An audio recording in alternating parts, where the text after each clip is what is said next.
Nós vamos começar falando de integrais iteradas. Integrais iteradas são um instrumento de cálculo, uma ferramenta que nós vamos usar muito ao longo desse curso. Imagina que eu tenho uma função de duas variáveis, como essa por aí. Qualquer função, vou ter essa aí, que essa pequenininha, dá as contas mais fáceis. Olha só, vocês sabem calcular derivadas parciais. Derivada parcial com relação a x vai dar quanto? Dá 1, né? Claro. E a derivada parcial com relação a y vai dar 2y. Você, quando Sim. deriva com relação a x, você considera as outras variáveis como constantes, né? Quando você deriva com relação a y, aí as outras variáveis é que vão ser consideradas constantes. É sempre assim, né? Essa ideia da derivada parcial pode ser usada também para fazer integrais. De uma forma totalmente análoga. A gente vai poder calcular, olha só, a integral de 0 a 1. Botei dois limites de integração pequenininhos para a conta ser fácil. Da f de x dx. Repara, f de xy dx. A f tem duas variáveis, mas eu estou focando a integral na variável x. Então, na hora de eu calcular essa integral, eu vou considerar y constante, igual eu fazia nas derivadas parciais. Então, eu vou integrar aquela mesma função lá em cima, mas considerando y constante. Olha lá, vai dar x2 sobre 2 mais xy2. Está claro a integração, considerando y constante? E aí, como a integral é definida, vou ter que fazer de 0 a 1, fazendo as contas, deu isso aí. Repara que sobrou um y lá no final da integral. É comum isso acontecer, porque tem variável x, tem variável y, e eu fiz a integração toda com relação a x, né? Então, a variável y permaneceu até o fim. Da mesma forma que a gente fez a integral dx, podia fazer a integral dy. De novo, estou fazendo de 0 a 1, só para a conta ficar bem, a menor possível, né? 0 a 1, sempre. Vou fazer de 0 a 1 daquela função mesmo, mas agora eu estou integrando dy. Então, agora eu vou imaginar que x é uma constante. Então, resultado, xy mais y3 sobre 3. É a integral indefinida. Se x é uma constante, a integral de x vai ser xy. E o y2 vai dar y3 sobre 3. De 0 a 1, essa variação de 0 a 1 é a variação de y. Tá?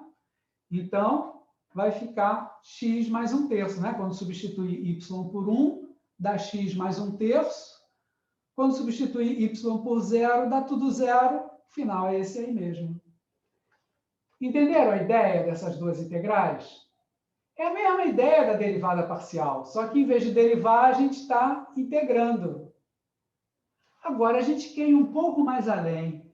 A gente precisa fazer um cálculo iterado. Daí vai surgir o nome lá de cima, o título lá de cima, integrais iteradas. Vamos continuar. Olha só. Isso nós calculamos na página anterior, né?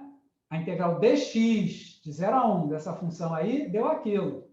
Qualquer dúvida, é só ir lá consultar, tá vendo? Aquela está feita ali, né? O que eu vou fazer? Eu vou integrar de novo. Agora, vou integrar com relação a y. Primeiro eu integrei com relação a x, agora eu vou integrar com relação a y. Aí eu vou integrar a integral. É isso que se chama a integral iterada. Eu vou integrar, agora eu botei de 2 a 3, os limites de integração aí são totalmente arbitrários. Eu vou integrar de 2 a 3 aquela integral que eu tinha calculado antes. Antes eu calculei primeiro, né? Primeiro eu calculei dx. Agora eu vou calcular dy. A integral de dentro, eu já calculei ali em cima, né? Tinha calculado na página anterior. Agora ficou uma integral do cálculo 1, né? Que só tem uma variável mesmo, só sobrou o y ali, né? E é só calcular, eu calculei e deu 41/6. É uma integral normal, né? Não tem mistério nenhum. Então, repara, isso é a integral iterada. Eu integro, depois integro de novo. E em cada uma das integrações é feita com relação a uma variável. Na primeira integração, naquela mais interna, eu integrei com relação a x. Na segunda integral, a mais externa, eu integrei com relação a y.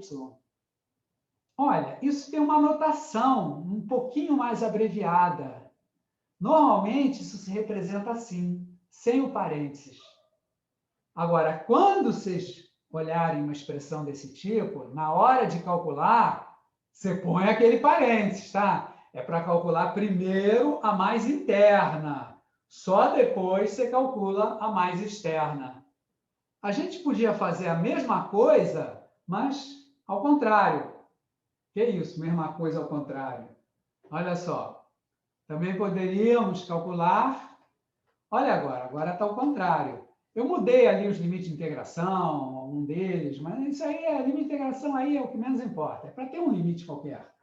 Repara, nesse exemplo agora, eu vou calcular primeiro com relação a y e depois com relação a x, está vendo? Primeiro a gente faz a mais interna, que é com relação a y. Depois é que a gente vai fazer a mais externa com relação a x. Essa mais interna com relação a y já está feita, a gente fez na página anterior. Então, tinha dado isso aí, tinha dado x mais 1/3. Agora eu pego esse resultado, integro normalmente com relação a x e vai dar aquela conta ali. Aí é só fazer a conta, eu fiz, deu 11/6, tá? Então, essas são as integrais iteradas. Repara que, normalmente, elas vão vir escritas, vão aparecer para você escritas sem nenhum parênteses, assim. Mas na hora de calcular, que nem nessa última linha aí da página, na hora de calcular, você põe o parênteses, que você vai calcular primeiro aquela interna. A mais interna é que vai ser feita primeiro. Depois que você calcular essa mais interna, aí você faz a segunda. Olha só. Aqui está a definição formal. Isso é uma definição de integral iterada. Olha o membro da esquerda, integral de A até B, integral de C até D. Como é que você vai calcular isso? Primeiro a mais interna, depois você faz a externa, com o resultado que sai dali. Então, tem duas possíveis ordens de integração, né? Essa que está aí é a dx dy. Primeiro você calcula com relação a x. Depois, integra na variável y. Agora, podia ser aquela outra ordem, né? Olha ali. Essa segunda ordem agora, dy dx. Mudou tudo. Na hora que a única coisa que eu troquei ali foi dy dx. Tá vendo? Em cima era dx dy, embaixo está dy dx. Quando eu fiz essa troquinha de nada, mudou tudo. Está tudo diferente. O resultado vai dar... Possivelmente vai dar diferente. Repara, na integral de cima, quem varia de A até B é o y. O x varia de C até D. Já na integral de baixo, quem varia de A até B é o x. O y, que é da integral mais interna, está variando de C até D. Então, ela é bem diferente da primeira. Vamos fazer um exemplo ali no quadro. Integral do quê? Eu tenho uma integral de 1 até 2. Bom, limite de integração em exemplo, a gente bota os menores possíveis, né? De 0 até 1. Vamos imaginar uma função bem miúda. E elevado a x. Eu quero calcular primeiro essa aqui. dy dx. Está vendo lá? Como é que vai ser? Aquilo que eu falei para vocês. Primeiro, a mais interna. Então, integral de 1 a 2, dy. Se eu estou integrando com relação a x, a y, x é considerado uma constante. Então, nessa integral aqui, isso aqui é uma constante. É uma integral de uma constante. Então, Qual vai ser a integral da constante e a variável y? A integral vai dar a constante vezes a variável y. Se fosse integral de 2dy, o resultado seria 2y, não é assim? Mais c. Tá? Então, ali vai dar somente isso.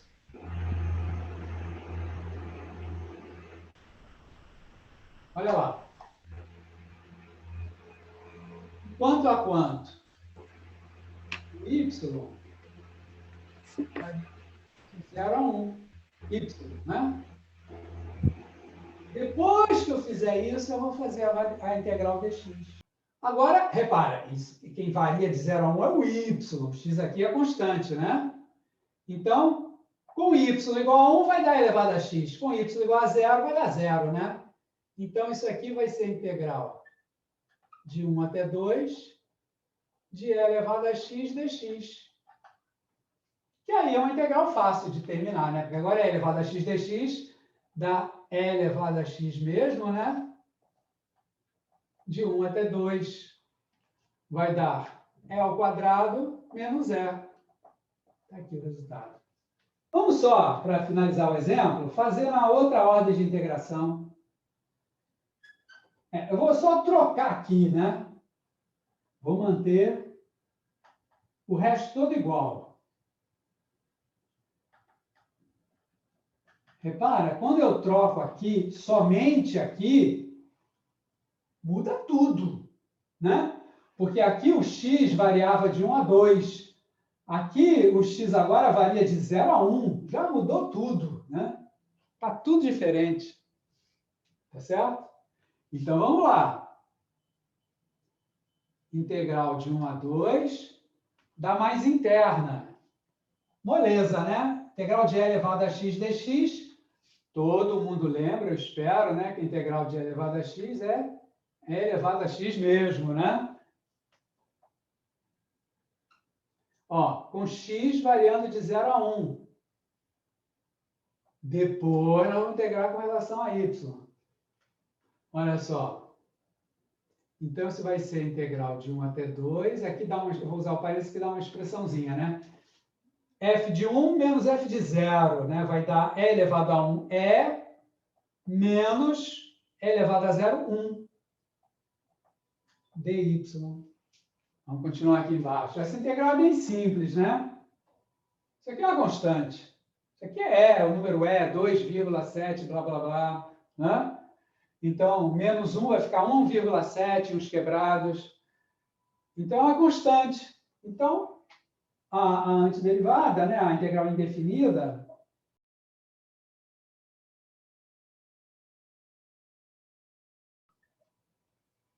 com y variando de 1 a 2. Aí vai dar f de 2 menos f de 1. Vamos lá fazer isso aqui. Ó, f de 2 é menos 1 vezes 2, menos f de 1, menos e menos 1. Pronto.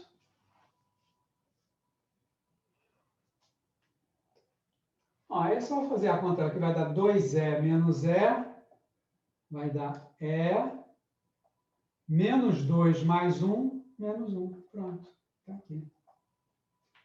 Repara que deu bem diferente, né? Essas são as integrais iteradas. A gente está fazendo aqui com funções de duas variáveis, né? Mas isso pode ser com funções de qualquer número de variáveis. Depois a gente vai fazer integral iteradas com funções de 3 variáveis. Aí vai ter, por exemplo, aqui, dx, dy, dz. Né? Aqui também podia ser dz, dy, dx. Em qualquer ordem, dy, dx, dz. Aí teria 3 integrações. Ia ter mais uma cobrinha aqui, né? Mas é a mesma coisa. Isso a gente vai fazer mais à frente. Quando chegar a hora, vocês vão ver que é a mesma coisa, né? Tá? Agora vamos ficar nessas daí. Vamos voltar aqui nos slides para a gente conversar um pouquinho mais. Integral dupla. Veja bem, o que nós fizemos até agora foi a integral iterada. É a integral da integral, ou integral da integral da integral, e assim por diante.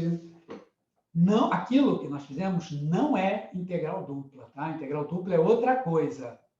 Agora, as integrais iteradas, elas vão servir vão ser a ferramenta que a gente vai usar para calcular as integrais duplas. Que é na dupla que a gente está interessado, a dupla que é o nosso filé mignon, tá? Vamos conversar sobre integral dupla. A ideia dela nos leva de volta lá para o cálculo 1. Quer ver? No cálculo 1, havia essa situação, lembra dela? Você tinha uma curva contínua, uma função contínua, cujo gráfico estava acima do eixo x. Aí surgia a pergunta, qual o valor dessa área aí entre a curva e o eixo x? Aí teve muita discussão lá no cálculo 1, mas aí chegou-se à conclusão, né, que a área de R era dada pela integral. Integral de A até B, de f de x dx, dava a área dessa região. E a integral dupla, o que ela tem a ver com isso? A integral dupla usa a mesma ideia, só que num universo com uma dimensão a mais. Olha só, imagina agora que eu estou no espaço tridimensional. Então, eu estou imaginando ali, em vermelho ali, tá assim, meio dando a ideia de que tem uma superfície, que é o gráfico daquela função, z igual a f de xy. Aquelas linhas vermelhas ali estão representando o gráfico da função. Esse gráfico está construído sobre uma certa região do plano XY. Você vê ali embaixo a região que eu chamei de D. É um retângulozinho ali no plano XY. Então, o gráfico da função está passando bem por cima daquela região. E se você observar, dá para a gente ver ali um sólido.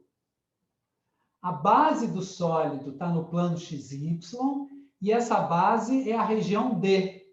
Esse sólido vai subindo paralelamente ao eixo Z, né? Vai subindo verticalmente e termina na superfície, que é a função, que é o gráfico da função z igual a f de xy. Guarda muita semelhança com o desenho da esquerda, né? Lá do cálculo 1. No cálculo 1 a coisa era mais simples, porque era bidimensional apenas. Mas repara, tinha um gráfico e subia lá do eixo x, subia uma região que terminava no gráfico. Aqui, numa situação tridimensional, a gente tem uma região no plano XY, e dessa região a gente vai subindo até chegar numa superfície, que passa lá no alto. Com isso, a gente vê um sólido.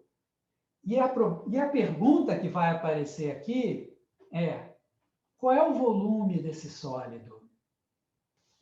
Da mesma maneira que lá no cálculo 1 a gente tinha uma ferramenta integral que nos dava a área daquela região, aqui nós vamos ter uma ferramenta que é a integral dupla.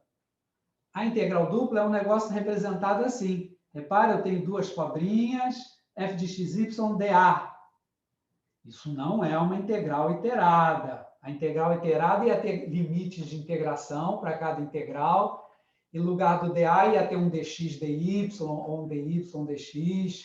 Isso é o que se chama de uma integral dupla. E esse negócio aí, que a gente não sabe ainda o que é isso, né? Mas que a gente vai aos poucos chegar lá, esse negócio aí é que vai nos dar o volume desse sólido, de forma totalmente análoga ao que acontecia lá no cálculo 1, em que a área da região entre a curva e o eixo x era dada pela integral. Essa é a ideia do negócio, né? Da primeira parte aí do nosso curso, integral dupla. Agora, a gente vai trabalhar isso, né? Vamos entender o que é essa integral dupla, né? E vamos tentar entender como é que ela chega a nos dar o volume daquele sólido. Para isso, novamente, nós vamos lembrar do cálculo 1. Lá no cálculo 1, eu vou tirar a integral dali. Pronto. Estou lá no cálculo 1. Voltamos ali para a esquerda, né? Tem a região, eu quero saber a área de R. A primeira abordagem que a gente tinha era fazer uma aproximação dessa área, da área dessa região. A aproximação mais simples possível era encaixar retângulos ali embaixo da curva.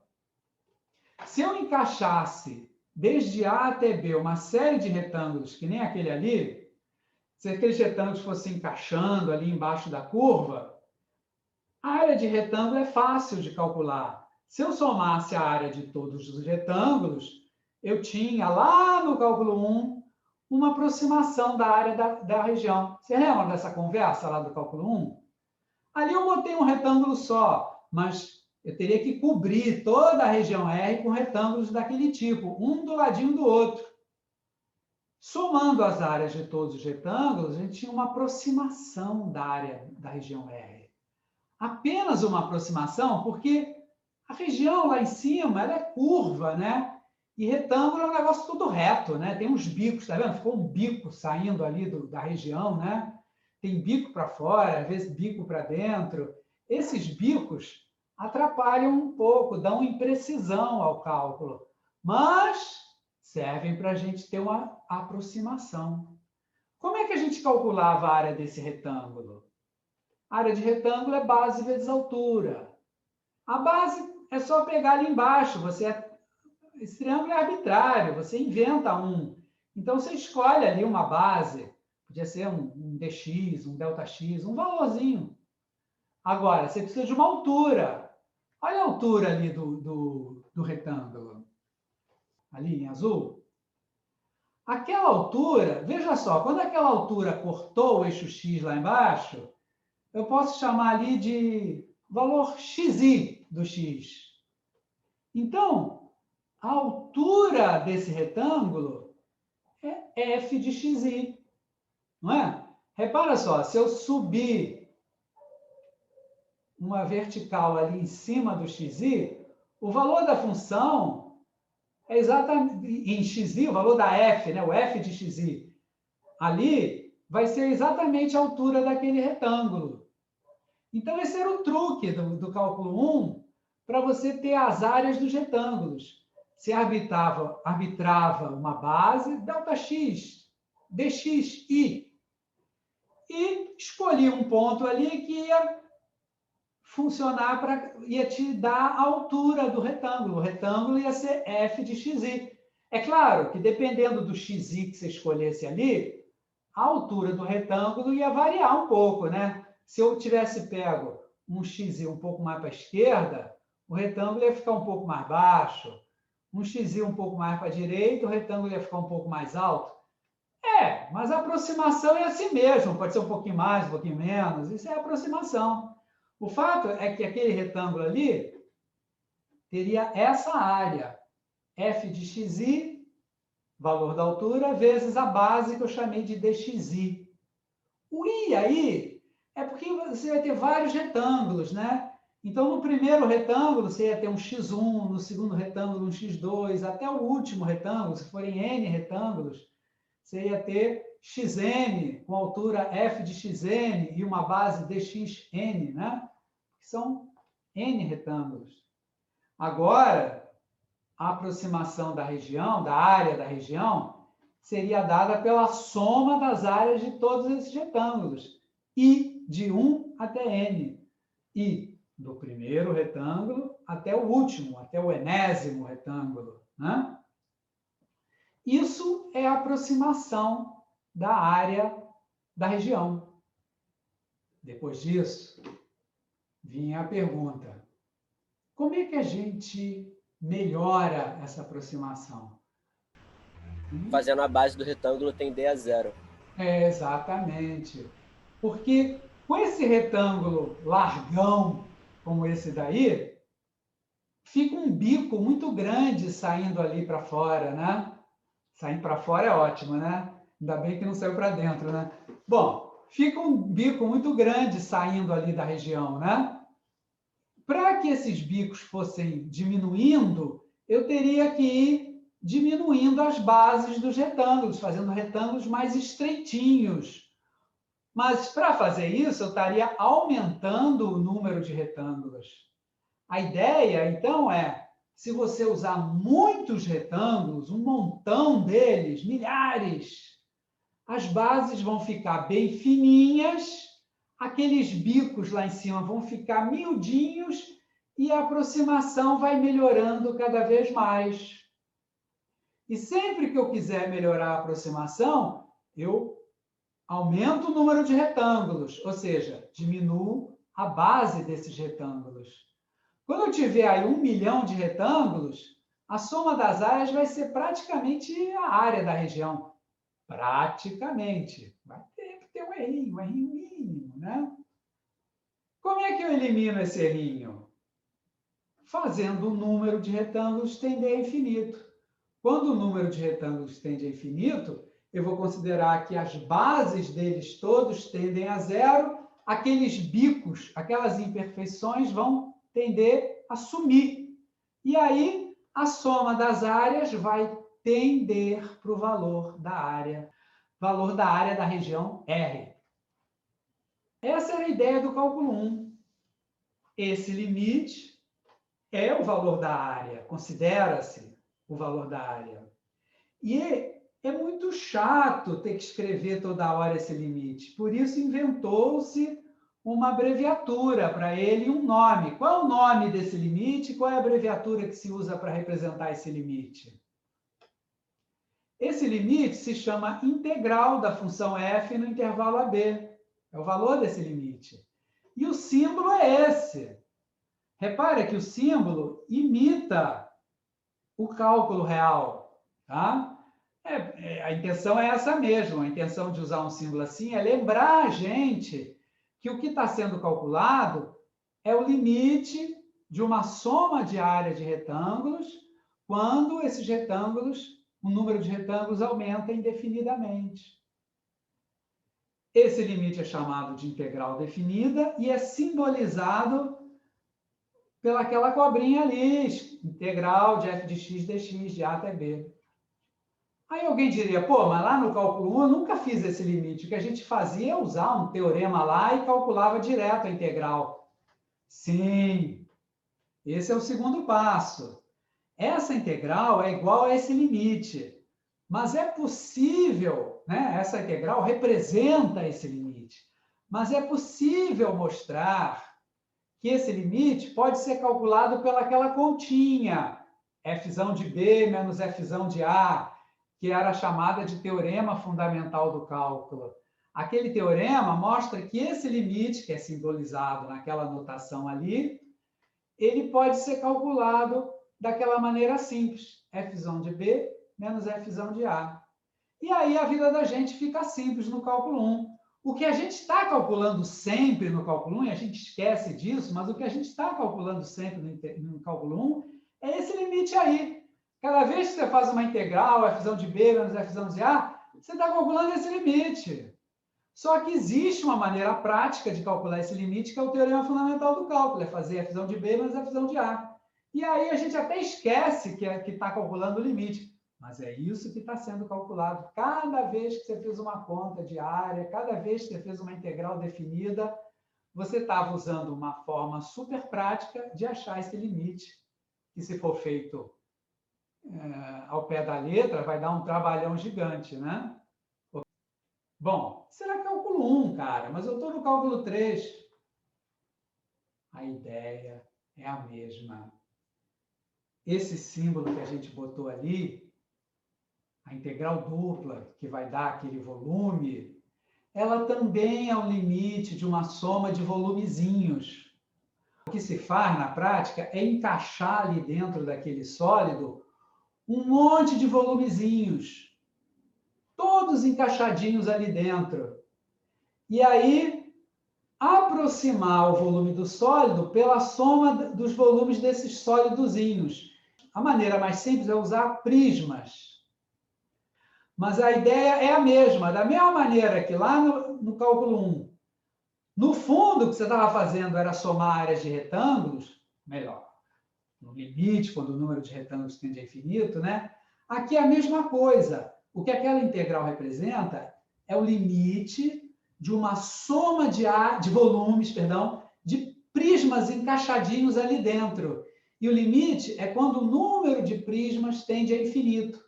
Quando o número de prismas tende a infinito, a soma de todos esses volumes tende ao volume do prisma. E aí é representado pelaquela forma ali.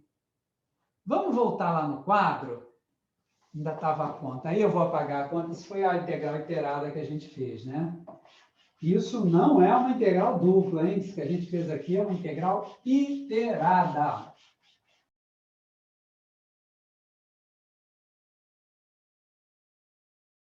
Olha só, aí o que eu faço? Vou aqui, pego uma região do plano XY. Está aqui. Em cima dela, eu vou subir um sólido.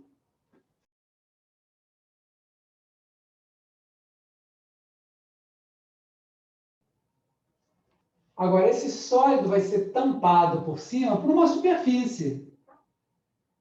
Vocês lembram daquelas superfícies lá do cálculo 2? Lá no cálculo 2 tinha um monte de superfície. Eu sei que alguns de vocês não lembram bem. Paraboloide, cone, esfera, elipsoide. Essa turma, plano. Vocês precisam saber disso, viu? Para cálculo 3, aquelas superfícies precisam ser conhecidas, tá? Então, quem não lembra nada daquilo, precisa urgente dar uma olhadinha, lembrar como é o paraboloide, como é que são os outros, tá? Tem que lembrar aquilo. A gente vai trabalhar muito com aquelas coisas, aquilo faz parte do cálculo 1, do cálculo 3. Olha só, estou fazendo aqui uma superfície. Eita, pronto, está aqui. Está vendo lá? A gente apaga assim sempre quando... Só para dar ideia de quem está na frente e quem está atrás, né? Eu quero o volume desse sólido. Aqui em cima é a superfície. Z igual a F de XY. O sólido é o sólido S. Eu quero o volume de S. Aqui embaixo é uma região D, do plano XY, em cima da qual a gente construiu o sólido. O problema, né, é o mesmo do cálculo 1. Aqui em cima é uma coisa curva.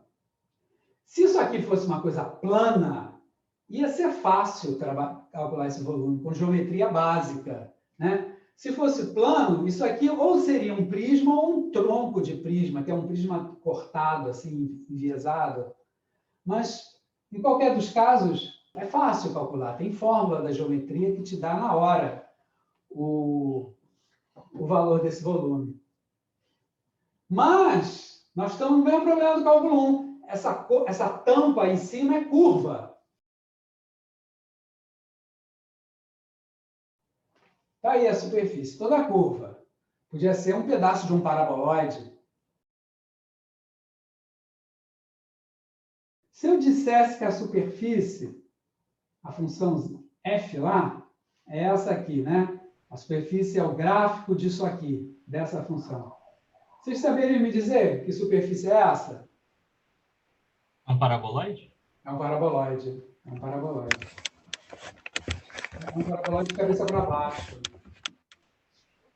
Porque tem, olha só para lembrar aqui para vocês. Olha só. Tem o paraboloide mais basicão de todos, que é aquele assim, que fica assim. Tá vendo ali? É a parte de cima de uma taça de tomar vinho, né? Tem o jeitão de paraboloide, né? O paraboloide mais manjado de todos é esse aqui. Z igual a x2 mais y2. Que é o parente tridimensional, né? Parente tridimensional, entre aspas, né? Da parábola y igual a x2, que todo mundo conhece, né? Y igual a x2, em 2 dimensões, é uma parábola, né? Em 3 dimensões, z igual a x2 mais y2 é um paraboloide, né? Agora, se eu fizer assim, z igual a menos x2 menos y2, o que vai sair daí? É aquela mesma... Ele vai para baixo do plano XY. Virada de cabeça para baixo. Que eu vou pegar os z's daqui e vou trocar o sinal de todos os z's. Aqui é o eixo z. Né?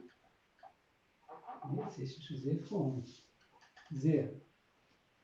Se eu trocar o sinal de todos os Zs, que é o que eu fiz aqui, eu vou ter o paraboloide de cabeça para baixo. Repara que, sabendo um, você já vai descobrindo vários outros. Agora, se eu escrever assim, é algo que veio daqui. Só que todos os Zs ganharam 10 unidades a mais. Se nesse conjunto aqui, todos os pontos tiverem o seu Z aumentado de 10 unidades, o que acontece com essa superfície? Ela vai subir daí, né? Sobe 10 unidades, né? Então, isso aqui seria um paraboloide virado de cabeça para baixo e que, em vez de passar aqui na origem, ele está cortando o eixo Z lá no 10, porque ele subiu 10 unidades. Ele está cá em cima. Ó, esticando o eixo Z, esse aqui é 10, ele estaria aqui assim. Esse raciocínio vocês podem fazer para qualquer superfície. É interessante manjar essas coisas. Você trocou o sinal, virou. Somou 10, subiu. Subtraiu 10, desceu, né? Por exemplo, se eu tivesse assim, Z igual a x2 mais y2 menos 8. Qual seria o gráfico disso? O paraboloide que desceu 8. Exatamente, seria esse aqui que desceu 8 unidades, ele veio parar aqui embaixo. Percebendo essa jogada, trocou de sinal, somou, subtraiu, a coisa se desloca, né? Então, é um truque básico para você, a partir de uma equação, já entender várias outras, né? Bom, mas vamos voltar para cá. Tinha aqui uma superfície, podia ser esse cara. Vinha um paraboloide aqui de cabeça para baixo, né? Passando lá no 10, lá no Z, né?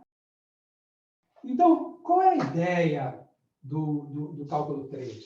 Que é totalmente análoga do cálculo 1. Eu quero esse volume. Eu não tenho fórmula da geometria, que é curvo, torto. Aqui é uma coisa qualquer, pode ser um paraboloide, pode ser um hiperboloide, pode ser um elipsoide, pode ser... Como é que eu faço? Mesma ideia. Pega aqui um pedacinho da base. Não precisa ser assim retinho, não. Pode ter qualquer formato. Eu vou pegar retinho só para facilitar o desenho.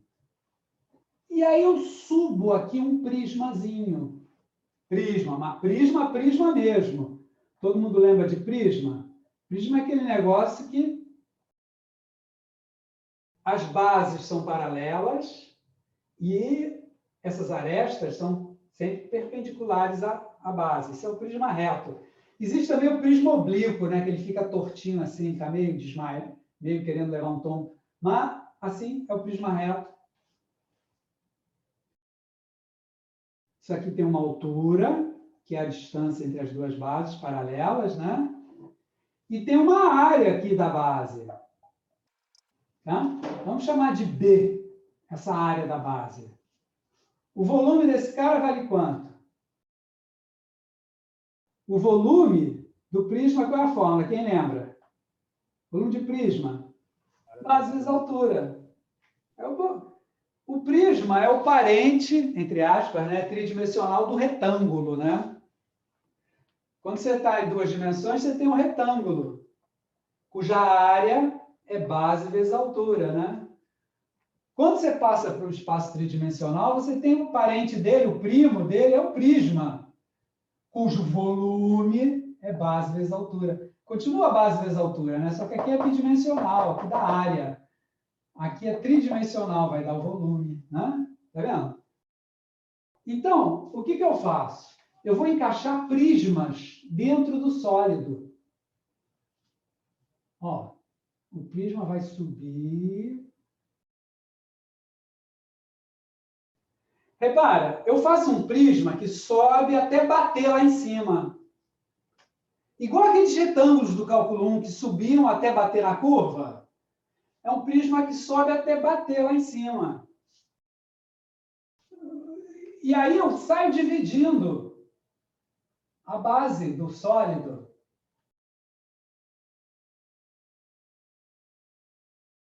Imagina a base do sólido toda dividida em regiõezinhas. Em cima de cada região sobe um prisma, que vem lá do plano XY até esbarrar na superfície. Imagina que está aqui dentro, em cima de cada região dessas, deixa eu tirar esse V daqui. Ó, em cima de cada região dessas, sobe um prisma. Fica igual se fosse um pacote de talharim. Imagina um pacote de talharim, aquele monte de talharim. Cada talharim é um prisma desses. Tá? Talharim é um negócio assim, com jeito de prisma, né? Ele é retinho dos lados, né? Então, esse aqui vira um pacote de talharim. Só que os talharins vai ter uns mais baixos, outros mais altos, dependendo da posição. A ideia é que eles sobem até bater na superfície. Então, esse conjunto de prismas serve como aproximação do volume do sólido. Agora, qual é o volume de cada prismazinho desses? Olha só, vamos olhar para esse aqui. Ele tem uma área dA. E vai ter uma altura. Como é que eu encontro a altura? Eu quero uma altura que permita que o prisma suba até esbarrar em algum momento lá na superfície. Olha, eu pego aqui um ponto qualquer. Ó. Esse aqui é um ponto XY. Então, eu vou usar como altura do prisma a função f de xy. Digamos que aqui, ó, vamos botar melhor. É xi, yi. Porque em cada pedacinho desse eu vou escolher um ponto que vai ser usado para dar a altura do prisma, que vai subir até bater lá em cima na superfície. Então, a altura do prisma é f de xi, yi. A base do prisma é aquele dA. Sei lá, chamei de dA. Deixa eu puxar um pouquinho mais para cá. Ó, vou escrever aqui para ter espaço para aumentar. Aquele prismazinho ali é o f de xi. Podia ser x1, y1, que foi o primeiro que eu peguei, né? Esse aqui seria o x2, y2, x3, y3 e assim por diante. Alguns botam até assim, ó, xi, yj, porque é bidimensional. Tanto faz. Ó, vezes dA. Isso é o volume de um prismazinho encaixado ali dentro. Eu tenho que somar esses N camaradas. Digamos que são N do total. Aí eu somei o volume do pacote de talharim, que é apenas uma aproximação do volume desse sólido S. Porque o sólido é curvo. E o talharim o prisma, ele é reto aqui em cima, ele não é curvo, ele não acompanha a curvatura. Ele só aproxima ali. Está vendo que eu estou raciocinando igualzinho no cálculo 1? Só que em vez de retângulos e curva, eu tenho prismas e superfície. O resto do raciocínio é o mesmo.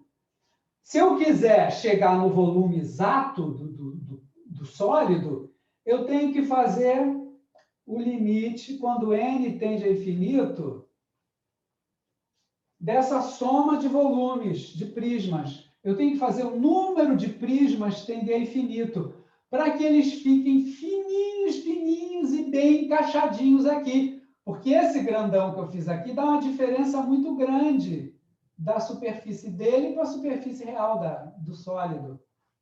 Você percebe? Eu estou discutindo aqui, muito informalmente, apenas a ideia que está por trás. Esse limite é o que se considera como sendo o volume do sólido. Na prática, a gente pode, no computador, calcular aproximações desse tipo. Tem programas que fazem isso. Ele pega a região D, divide em 1000 pedacinhos, em cima de cada pedacinho ele constrói um prisma, faz os volumes, soma tudo e dá uma boa aproximação. Se encaixar 1000 prismas aí dentro, eles ficam bem encaixadinhos lá em cima no sólido. Se encaixar 1 milhão, fica melhor ainda. Fazendo n tender a infinito, o erro da aproximação tende a zero. Esse é, por definição, o volume desse sólido.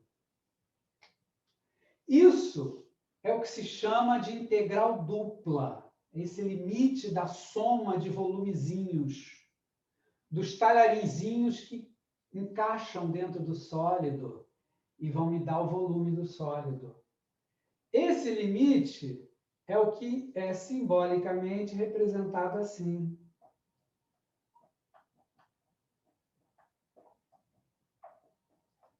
Esse limite é chamado de integral dupla. Vocês vão ter um texto com isso mais detalhado, tá? Tem um videozinho que eu vou já apresentar a vocês, onde isso está mais feito com mais cuidado. Aqui eu estou, assim, resumindo bem, sabe? Estou lançando uma ideia. Hã? Esse limite é representado simbolicamente por isso aqui. Em vez de escrever limite, somatório, N, I, você escreve simplesmente 2 cobrinhas sobre a região D. D é a base do sólido, lembra?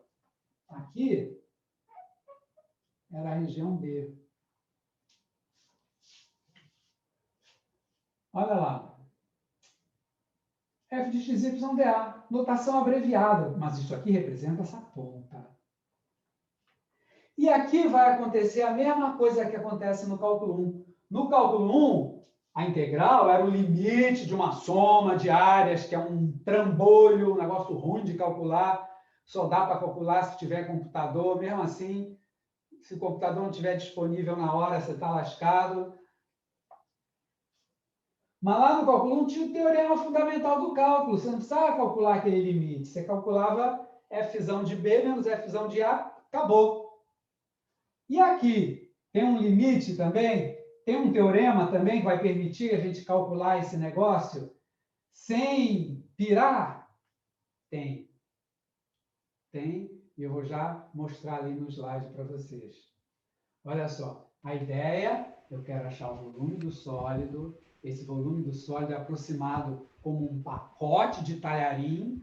Os talharins, cada talharim tem uma altura diferente para que eles todos encaixem bonitinho aqui dentro. Só que para obter o valor exato do volume, eu tenho que fazer o número de talharins tender a infinito, para que eles fiquem bem fininhos e encaixem com perfeição aqui dentro.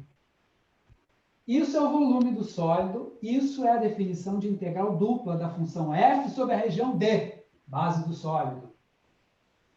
Simbolicamente se escreve assim, mas a gente não vai precisar calcular essa coisa, porque tem um teorema que vai nos dar uma maneira fácil de calcular isso. Igual no cálculo 1. Cálculo 1, a integral do cálculo 1 é aquela soma maluca, mas a gente tem o teorema fundamental do cálculo, que salvou a humanidade. No dia que o Newton lá e o Leibniz chegaram com aquele teorema, a comunidade científica disse, aleluia, né? Mesma coisa aqui. Enquanto não havia o teorema que eu vou colocar ali, era uma coisa de louco você calcular isso. Agora tem computador, é mais fácil, é só você ter o software, mas há 50 anos atrás, sem muito longe não, 50, 60, 80 anos atrás, um século atrás, tá bom? 100 anos. Era na mão. Se queria calcular esse volume, era na mão, cara. Era somando área de 100, 200 retângulos. Era na mão, tá? Não tinha jeito. Agora tem o teorema, que calcula essa soma de volumes de um monte de talharinzinhos encaixados dentro do sólido, que simbolicamente a gente representa assim e chama de integral dupla da F sobre a região D. E o teorema está aqui. Vou colocar ele para vocês. Tá? Chama-se o teorema de Fubini. Imagina que eu tenho uma função f de x e y, uma função de 2 variáveis, contínua. Vocês veem que isso aí é um retângulo do plano xy? X entre A e B, Y entre C e D. Olha aqui o quadro. O teorema de Fubini, ele fala de regiões retangulares. Depois, na próxima aula, a gente vai ter o teorema para as regiões mais gerais. Mas o teorema de Fubini fala o seguinte: eu tenho um retângulo. O problema é ficar retangular, né? Eu estou desenhando aqui no primeiro quadrante só por comodidade. Esse retângulo podia estar em qualquer lugar, né? Não precisa estar no primeiro quadrante. Imagina esse retângulo. X variando de A até B. E o Y varia de C até D. Está visível? Tá. Imagina, pelo amor de Deus, use a imaginação de vocês para ver ali um retângulo todo retinho, com lados paralelos aos eixos. Consegue abstrair e ver aqui um retângulo? Então, o teorema de Fubini, ele vai dar como a gente calcula esse negócio quando o sólido está apoiado num retângulo. Aí o volume dali do retângulo até lá em cima, onde passa a superfície gráfica da F, vai ser dado por umas integrais iteradas. Tem duas integrais iteradas que vão servir. Quer ver? Está vendo lá o retângulo? Então, a integral dupla nesse retângulo, volume daquele sólidozinho, é calculado por meio desta integral iterada e também por meio desta. Qualquer uma das duas. Olha a primeira. Na primeira delas, o y varia de C até D, na primeira iterada aqui, da última linha. Y variando de C até D, né, mais interno, e x mais externa, variando de A até B. A segunda integral é dx dy, mas a gente está respeitando as variações. Na integral mais interna, x varia de A até B de bola e y varia de C até D. Vamos fazer uns exemplos? Está aí o quadro. Lá no AVA, na página do cálculo 3, do AVA, lá, né, do setor do cálculo 3, vocês, depois registrados lá, vocês vão ver que tem toda semana, nós estamos na semana 1, né? Nós estamos na aula 1, lá já tem semana 2 lá incluída. Mas toda semana tem vídeos onde esses assuntos são mais explicados e mais detalhados, porque aqui a gente não tem muito tempo, por exemplo, para provar coisas desse tipo. Existe uma demonstração geométrica de que isso aqui pode ser feito pelas integrais iteradas. Se você interpretar geometricamente as integrais iteradas, você vê que realmente vai dar o volume do sólido. Tá? Então, tem vídeos lá, e estão muito bem feitos, e que tem esses detalhes todos explicados, tem exemplos resolvidos nos vídeos. Então, eu recomendaria, para essa aula, já nessa aula de hoje, se vocês tiverem um tempinho, entrarem lá e assistirem os vídeos 1 e 2, correspondentes à primeira semana. Lá tem 1, 2 e 3, mas é o 1 e 2 dessa aula de hoje. Se vocês assistirem, vocês vão ganhar uma visão maior e mais completa e mais precisa disso que a gente está falando aqui. Eu estou colocando aqui a ideia básica, tá? Agora, a gente não vai... Raramente a gente vai fazer demonstrações aqui, porque não há tempo. E nesses vídeos são feitas, às vezes, demonstrações bem intuitivas. Por exemplo, a ideia de que isso aqui pode ser calculado através da integral iterada, no retângulo, é feito, você vê geometricamente. Mas o que geometricamente uma integral iterada representa? Quando você vai procurar isso, você vê lá no desenho aparecer o volume. Isso está feito lá nesses vídeos 1 e 2. Vocês deem uma olhada que tem muito material interessante lá. Tá? Tem uma lista de exercícios também, mas essa lista que está lá, a lista de exercícios da semana, ela só passa a valer a partir da próxima aula, da aula 2. Ela não tem exercício dessa aula 1. Dessa aula 1, vocês encontram muitos exemplos resolvidos lá no vídeo 1, no vídeo 2. Tá? Vou imaginar, assim, eu tenho a superfície, vou usar aquela mesma, aquele paraboloide, 10 menos x2 menos y2. Lembram dele? E aí, Eu quero um volume de um sólido. Vou imaginar aqui um quadrado de lado 2. No eixo Z, eu vou botar uma escala diferente para poder o dash estar por aqui. Tá?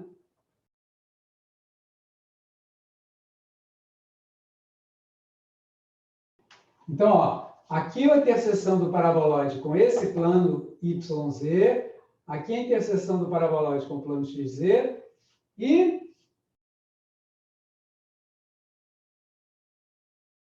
tá vendo ali o paraboloide? E aí sobe um sólido, por cima ele é tampado por esse paraboloide. Aqui, o paraboloide corta aqui exatamente na altura 10 do eixo Z. 2 minutos para você me calcular o volume desse paraboloide. Eu vou esperar você fazer, hein? Como o tempo é curto, eu vou começar a fazer aqui. Vamos ver se vocês estão indo certo. O volume é dado pela integral dupla, né? Ó, volume. Integral dupla. Da mesma maneira que a área era dada pela integral simples, né? Esse volume é a integral dupla. Sobre a base do sólido, aqui eu botei um nomezinho de D para ela. Tá vendo ali um D? Ali. Sobre a região D da função 10 menos x2 menos y2 dA. Se representa assim. Bom, é só levar para as integrais iteradas, porque esse A é um retângulo, né? Com lados paralelos aos eixos. Como vão ser os limites de integração? Bom, vão ser iguais para x e para y, né? Porque aqui é 2 e aqui é 2 também, e lá é 0, né? Então, a integral iterada é de 0 a 2, da função 10 menos x2 menos y2. E qual a ordem de integração que eu boto aqui? Tanto faz, né? Porque tanto x quanto y variam de 0 a 2, né? Então, pronto, só para ficar em ordem alfabética, dx, dy, tá? Botasse dy, dx, daria no mesmo, né? Porque as variações são iguais, né? Tá? Então, agora é só integrar e fim, né? Vamos integrar uma, pelo menos a de dentro, porque tem 5 minutos para acabar. Bom, dá tempo para a gente fechar esse negócio. Olha lá, integral dx, então vai ser 10x menos x3 sobre 3, menos quanto? Qual é a integral de y2 dx? XY2. XY2, né? Perfeito. De 0 a 2. E depois eu calculo o dy. Nem botei o parentesão, né? Agora é só fazer valores, né? O quadro está acabando. Vamos trazer para cá. Olha lá. Integral de 0 a 2. F de 0 vai anular tudo, né? Que bom. Só o F de 2 que vai contar mesmo. F de 2 vai ficar 100. 100? Tô maluco. 20. 20, não? 20. 20, claro. Eu viajei na maionese aqui, legal. Olha lá. 20 menos quanto? Menos 8 terços. 8 terços. 8 terços menos 13. 2y2. 2y quadrado, não? 2y2. 2y. 2y ao quadrado. Claro, liga não, gente. É a hora. dy, tá? E agora, essa integral é fácil de fazer, né? Integral bem simples. Dá umas continhas chatas ali, né? Porque nem são tão chatas assim, né? A integral de 0 a 2, 20 menos 8 terços dá 52 terços, né? 52 não é divisível por 3, infelizmente. 52 terços menos 2y2 dy. Não precisa fazer, né? Integral é muito fácil, né? Pronto, tá aí. Esse é o volume do sólido. recomendo, então, ir lá no AVA. Vídeo 1, vídeo 2, aula 1, semana 1, tá? Deixa eu falar rápido um negócio aqui. Eu vou ter, aos sábados, um negócio que eu não estou chamando nem de aula, estou chamando de bate-papo. O que é bate-papo? É assim, sábado à tarde, 1 e meia de bate-papo, de vez em quando. Vocês vão ser avisados às quartas-feiras, que vai ter. Não vai ser nem nesse Zoom daqui, tá? Porque é uma coisa que não faz parte oficialmente do nosso curso. O curso tem um horário oficial, qualquer atividade do curso tem que ser nesse horário, exceto prova, que pode ser feita por um tempo mais longo, né? Mas as atividades do curso são nesses horários. Mas eu vou ter uns bate-papos, de vez em quando, com vocês, sobre cálculo 3, né? Gente, o que é o bate-papo? A gente tira dúvidas, a gente propõe exemplos, resolve exercícios. É uma coisa prática, é uma prática. Para colaborar com esse semestre, que é um semestre maluco, corrido, onde você fica correndo contra o tempo todo. Tá? Então, a gente vai ter isso aos sábados, não vai ser todo sábado, mas vai haver em vários sábados, o bate-papo do cálculo 3. Tá? Não é parte oficial do curso, tá? Mas o assunto é esse aí, que nós estamos dando aula, tá? E quem não puder, mas sábado à tarde eu não posso, tudo bem, vai ficar gravado, quem puder depois ir lá ver, ok? Alguma pergunta de fim de aula? Só queria dizer que eu gostei dessa aula com o quadro branco, achei que ficou bom. Eu não tava, o meu pincel é muito fino, né? Mas está dando boa visibilidade aí para vocês? Tá sim, tá ótimo. Tá, que eu Tá, mestre. Excelente. falei para vocês. Ah, sim, eu também adorei esse quadro. Muito melhor. Eu estava meio preocupado se esse quadro ia funcionar. Então, tá bom. Eu encomendei um pincel mais largo, eu falei para você, né? Mas com esse negócio das lojas todas fechadas, eu tive que encomendar e eu estou na mão dos caras, né? Eu não posso ir ali na loja comprar, né? Então tá, gente. Boa noite a todos. Até quarta-feira. Boa noite, professor. Boa noite, Pela Boa noite, aula. professor. Boa noite. Boa noite, professor. Boa Boa noite. Boa noite. Boa noite, professor. Boa noite.